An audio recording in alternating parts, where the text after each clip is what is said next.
మా ఇంటి ఆడది వస్తుంది. Drop chip.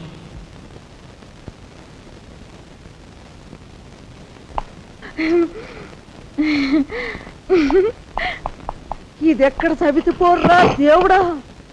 శీలవతి అంట, శీలవతి సింగినాథం జీలకర్రాను. నా మొగుడు ఫోటో చూసే ఇది ఒళ్ళు తెలియకుండా ఇట గెంతుతా ఉంది. ఆయనే బతుకుంటే ఈ చిత్రాంగ నా మొగుడిని ఎప్పుడో లేపుకెళ్ళిపోయేది. కుమారి కన్యాకుమారి అంట, కన్యాకుమారి. రోగం వదిలిపోయింది.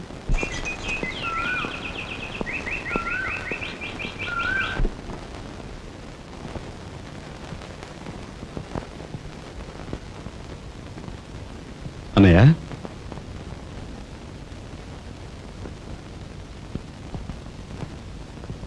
వదినా, ఏం జరిగింది? మాట్లాడరే.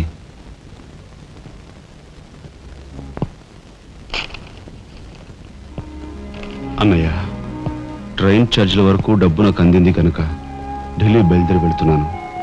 ఇన్నాళ్ళ నుంచి మన కుటుంబ బరువు బాధ్యతలను ఒక్కడవే మోస్తున్నావు. నేను ఐఏఎస్ పాస్ అయి నీ బరువులో పాలు పంచుకోవాలనుకున్నాను. ఇంకా 5 రోజులు గడువు ఉంది. ఈ 5 రోజుల్లో మీరు నాకు ఆ అవకాశం ఇవ్వలేకపోతే మన కుటుంబ బరువు బాధ్యతల్లో పాలు పంచుకోకపోగా నేను మీకు అదనపు బరువును అవుతాను. అది నాకు ఇష్టం లేదు. ఆ పరిస్థితే ఎదురైతే నా బరువుని లోకం నుంచి శాశ్వతంగా ఇస్తావైసే. ఎలాగైనా సరే పెద్ద మనసు చేసుకుని ఆపదను మీరే గట్టెక్కించాలి. మీ మేలు ఈ జన్మలో మర్చిపోలేదు. అది సరేనయ్యా. మీది తమ్ముడు కలెక్టర్ చదువు పూర్తి అవ్వాలంటే నీకు 25,000 కావాలి. కానీ ఏం చూసి ఇమ్మంటావు? ఉన్న ఇల్లు కాస్త తనఖా పెట్టావు. ఇప్పుడేం తనఖా పెడతావు? కాబోయే మీ తమ్ముడు కలెక్టర్గిరి తనఖా పెడతావా?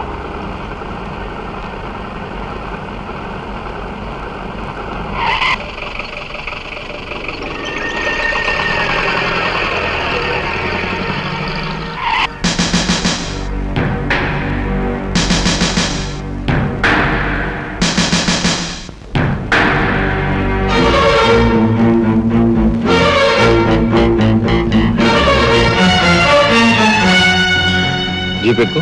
ఎందుకు ఎక్కాలి? It's my request. నీతో చిన్న పని ఉంది. కమాన్. నేను ఫైటింగ్ వెళతాను. ఎప్పుడో చెప్పనా? న్యాయం అన్యాయం అయినప్పుడు. కాలో చేయో తీస్తాను.